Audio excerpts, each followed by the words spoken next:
Ian Smith versus Mnangagwa. The debate is going on about who was better, Ian Smith or Mnangagwa. It's heated on social media.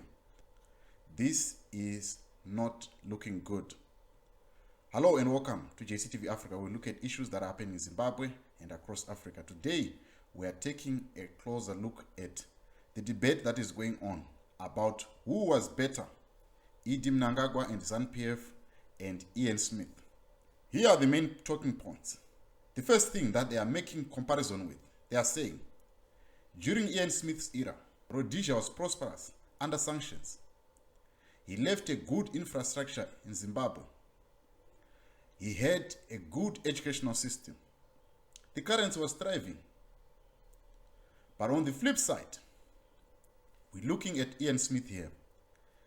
Smith stopped blacks from getting into government. There was that law of segregation. There were streets that you could not go as a black man. Ian Smith killed a lot of women and children during the Liberation War. Remember the massacre in Yadzonya and Chimoyo. All were the works of Ian Smith. There was no democracy. There was no one man, no one vote. So these are the flip side of Ian Smith. Why are people comparing Mnangagwa with Ian Smith? This is one of the reasons. They are saying the infrastructure that was left by Ian Smith is the one that the current government is still using. For example, the maternity ward in Pararenyatwa is the one that was built in 1977. They have not built any other. This is deplorable, to say the least. And number two, the massacre of Gukrahundi. Who was in charge of the state security then? It is our current president. Who were the commanders during that time? It was the Vice President, General Chwenga, and the late Perence Shiri. These were the commanders who were on the forefront of the civil war or Gukrahundi, if you see it from the other side.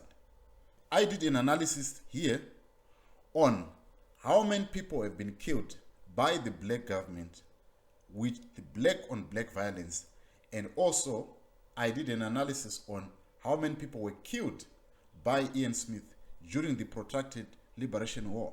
While the numbers might seem relative, but one thing for sure is that there is democracy. We might not agree on the terms of democracy and how it is penned. That is a debate for another day. But one thing can be said, that there is a chance for opposition to defeat ZANU-PF using the ballot box without any advent of a war. For the black majority to be able to stand toe to toe with Ian Smith, they needed to go to war. This is not the same with the current opposition. They can go to war on the ballot box and they can defeat ZANU-PF. The question is, who is pushing the narrative? The CCC sympathizers. Whilst the leadership are not at all involved, in fact, the Secretary General for CCC, Charlton Wende, has denounced or distanced himself from the issue of Ian Smith, or comparing the Mnangagwa government and Ian Smith. The question that we must then ask is, why are people making such comparisons?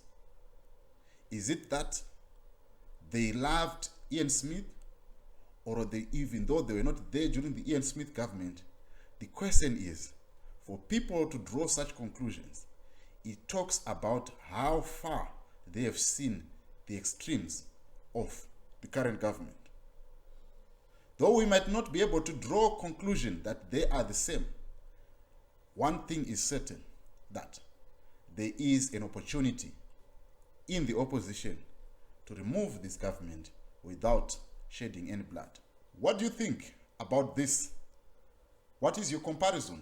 Do you think the current government has stooped that low to an extent of killing women, killing children, taking their land, forced labor, and forcing them to go to war?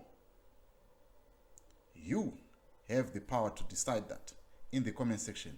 I'd love to hear you telling your side of the story about the comparison that is going on social media. Thank you so much for watching. Please subscribe to JCTV Africa.